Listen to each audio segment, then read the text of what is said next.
Next bit is a calculation. So they say the reaction has a 90% percentage yield. So this is a stoichiometric equation. From here to here, it's assuming 100%. So you got to take note of this 90%. Yeah, you got to give the answer to two significant figures. You want it from 1000 gram of TiCl4. So the MR of TiCl4. I need the MR because they give me the mass. If they have a mass, most likely I need the MR for my mole calculation. They told me that the atomic mass of titanium is 48. You can have a look in the periodic table for the chlorine is 35.5 times 4. That's going to give you 190. So I want the mass of titanium made from TiCl4. So I need this and this. You can see it's 1:1 based on the balanced stoichiometric equation. So the mole of titanium Cl4 is equal to the mole of the titanium. This is mole of a solid. This is mole of a liquid, but they give you the mass, so that's why we use the MR there. Alright, so the mole is going to be 1000. Careful, I'm not going to do that first. This is saying 1 mole of this give you 1 mole of this. But the reaction has a 90% percentage yield. Therefore, if 100% yield, yes, 1 mole of if you have 100% yield, then the mole of titanium obtained is going to be the mole of titanium Cl4. 1 mole of this will be obtained from 1 mole of this. But 90% yield means the amount of product you get, it is lesser. Okay, it's 90%, so it's 90 over 100 multiplied by the amount of reactant that reacts. So 1 mole of this will give you only 90% of this, which is 90 over 100 times the mole of this, which will be lesser than the mole of this reactant. You only get 90%.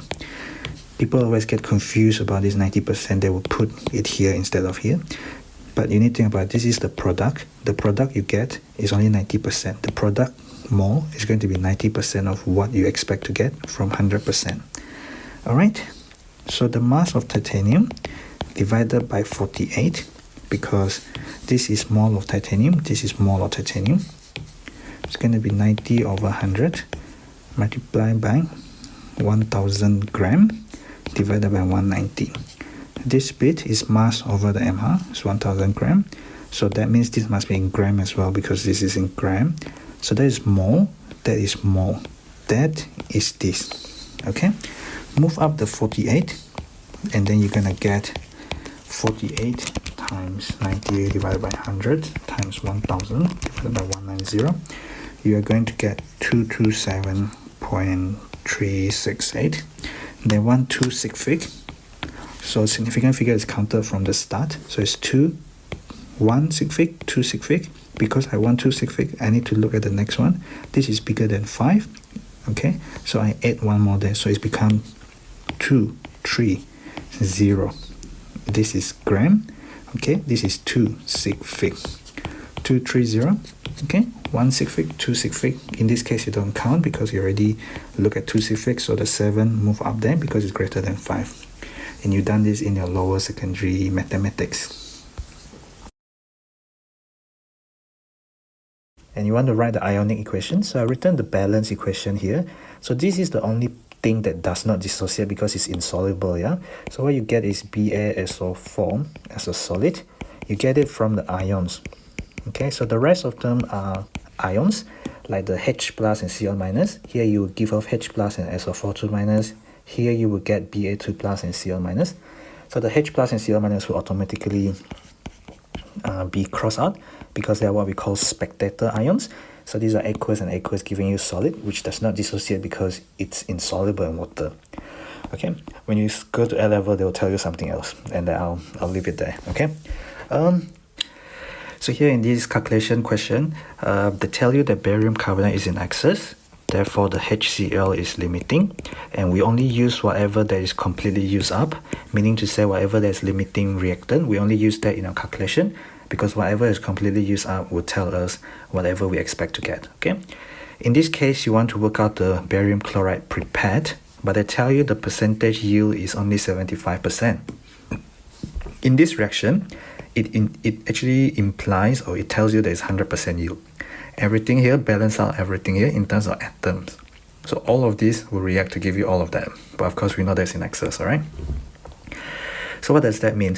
So the mole of barium chloride, okay, actually obtained, okay, what you actually get is only 75/100, which is 75% of what you expect to get. Expected of 100% yield.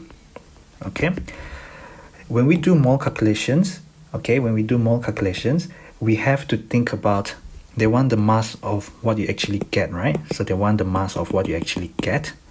All right, so when you think about it, when you do mole calculation, this is going to, when you compare the mole ratio, it's going to be the mole assuming is expected 100%. All right, so we're going to make that barium chloride expected of 100% is going to be 100/75 times the mole of barium chloride actually obtained. So this is an important relationship, I guess, from the information given. What you expect for 100% is actually more. It's actually more, right? 100/75 is actually more than 1. It's greater than 1 because what you actually obtain is lesser than what you might expect for 100% because you only get 75% yield. That's why we have a bigger number, and it makes sense in terms of this understanding, okay? So now I'm going to compare in terms of mole ratio. So it really does not matter whether you put the HCl on top or BaCl2 on top, because it's all to do with fractions. And if you watch my other video, you would know that I just love doing it in terms of fractions because it's never gone wrong with me. Okay, so you could have gotten it the other way around and you just do 1/2. Okay, so the HCl reacted in this case is 40.0 times 10 to the minus 3 because you want to convert Cm cubed to dm cubed. So that is times 1.050 mole per dm cubed. When I convert this to dm cubed by dividing by 1000, is the same as times 10 to the minus 3. Multiplying by that, the dm cubed and the dm cubed will cancel. This will give me mole. Guess what is this? This is mole. This is mole from the balance equation. This is the mole ratio of actual stuff, okay? Well, actually not actual stuff. From the balance equation, what you put in, what you expect to get out. What you expect to get out, okay? So at the bottom is what you expect to get out. So that is going to be 100/75 times the mole of BaCl2 actually obtained. Okay, I've actually taken one more step so that it's quite clear what I'm talking about. Actually obtained, because you want the mass of whatever barium chloride that's actually obtained. You want to make this the subject. Actually looking back, I should have made this the numerator instead of the numerator. Doesn't matter. I move this up there, I move 2 down there, okay? So that will be equal to 40.0 times 10 to the minus 3 times 1.50 divided by 100/75, which you could do in a calculator, times 2. I move 2 down there, I move that up there. That thing there is going to be equal to the mass of barium chloride actually prepared, okay, because we're talking about the one that's actually obtained from our algebraic expression previously, divided by the MR, which means the mass of barium chloride is going to be 208 multiplied by all of this, okay? So 208 multiplied by 40.0 times 10 to the power minus 3 times 1.50 divided by 100/75 divided by 2, and I got 4.68 on my calculator. You can obviously break it down into simpler steps, but I've tried to be quite concise in my calculations, and I hope the mole ratio in terms of fraction actually helps you to see what's going on. But the most important thing really is, what is percentage yield? In this equation, this is actually reacted. That means you're expecting what you expect for 100% reaction. Okay, what you expect for 100% mole is going to be bigger than what you actually obtain, and that's what you want to find. Okay, so I hope that helps there. Next up is the calculation questions. So if you really struggle with calculation questions, even though I label it as A-level calculations, but you should have a look at the stoichiometry and mole calculations where I explain this method that I'll show you here, and also you've seen me doing in a lot of other videos. I use fractions. Okay, so in those tutorial videos, the shorter targeted tutorial videos, you will see me going through examples where I specifically show you and outline the steps that I would do. In fact, what I would show an O-level student how to do it, so that you consistently being systematic and always being clear and can get the correct answer all the time. Yeah, you want the final answer to 3 sig fig. You want the mass of silver nitrate, so you want that. You have excess silver oxide, so that means the nitric acid is limiting. That's why we have to use whatever is completely reacted. That's why we have to use the limiting reactant in our calculation. So that's the HNO3. So those are the two things. I have that, I want to find that. But what is important is the percentage yield is only 80%. Percentage is only 80%. Normal 100% is from the balance equation.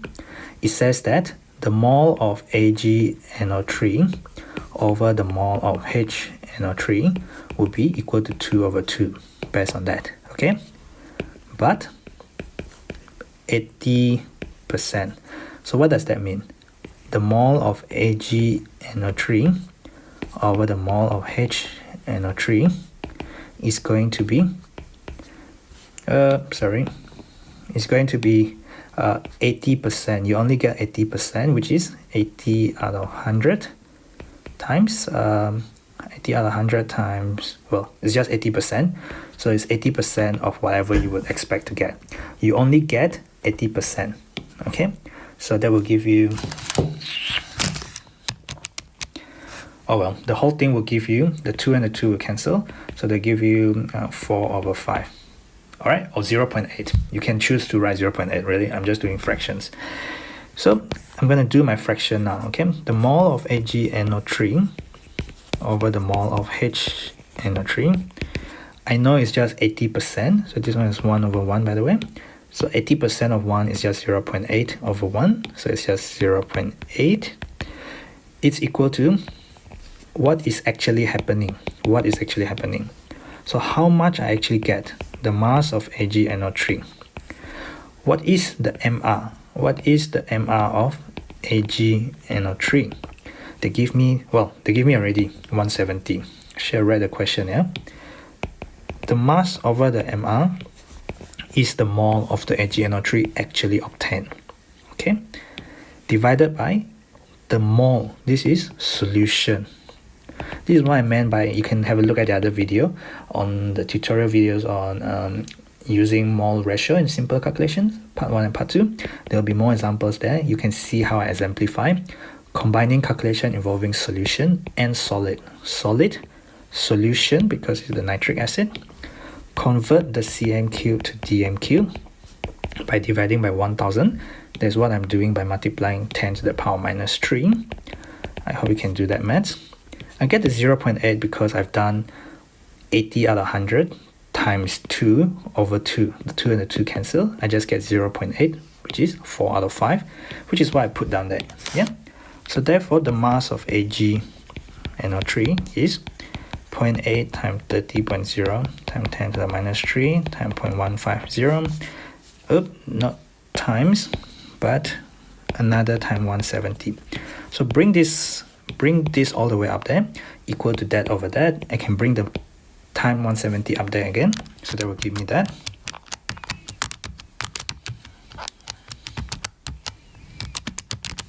And I got 0.612 gram, and there's exact 1, 2, 3, 1, 2, 3, and they want 3 significant figure, so I just leave it as that. 3 significant figure as required. 1, 2, 3. Okay. In fact, this answer is exact. Yeah, I don't even have to round it up. Be very careful. Okay. Here. All right. Next question. You want to calculate the maximum mass propyl ethanoate. So this is the ester. This is propyl ethanoate. This is the ester. This is ethanoic acid. Oops, sorry. This is ethanoic acid. This is 1, 2, 3. This is not ethanol, this is propanol. Remember, you see, excess propanol, so that means ethanoic acid is limiting. Because that one is limiting, that's why we use this in our calculation. They give you the mass of ethanoic acid. So at some stage, we really need the molar mass of ethanoic acid, which I'm going to do now. Get your calculator out, get your periodic table out. You get 12 plus 3 plus 12 plus 16 times 2 plus 1. You're going to get 60. Alright, in this kind of mole calculation question, you can see that 1 mole reacts with 1 mole to give you 1 mole and 1 mole. So you're a bit lucky here. Everything is 1:1. Therefore, the mole of the ester is equal to the mole of the acid. I just write acid instead. It should be ethanoic acid. 1 mole of this gives you 1 mole of that. 1 mole of ester is formed from 1 mole of acid. Okay? You want the mass of the ester. So mole, if you want the mass, you think about the mole, the mass over the MR of the ester. So this is the ester. So work out the molar mass. 12 plus 3 plus 12 plus 16 times 2 plus 12 plus 2 plus 12 plus 2 plus 12 plus 3. This is 102. You're going to get 102. I'm just basically filling in mass over MR, there's mole of ester. Mass of acid divided by molar mass of acid, which is 60. Oh, I just want the mass of... Oh, I actually have the mass of acid, which is 7.20 gram. Bring that 102 up, you're going to get 7.20 over 60 times 102. And what you're going to get is 12.24 gram. But I forgot about this. You got to read your question very carefully, so you need to run it up to 363. Again, this is one of those things that, you know, people are happy to get to the answer, they rush for time, and then in just one simple mistake, they forgot to read that bit of the question, they forgot to run it up, and then they mess up everything.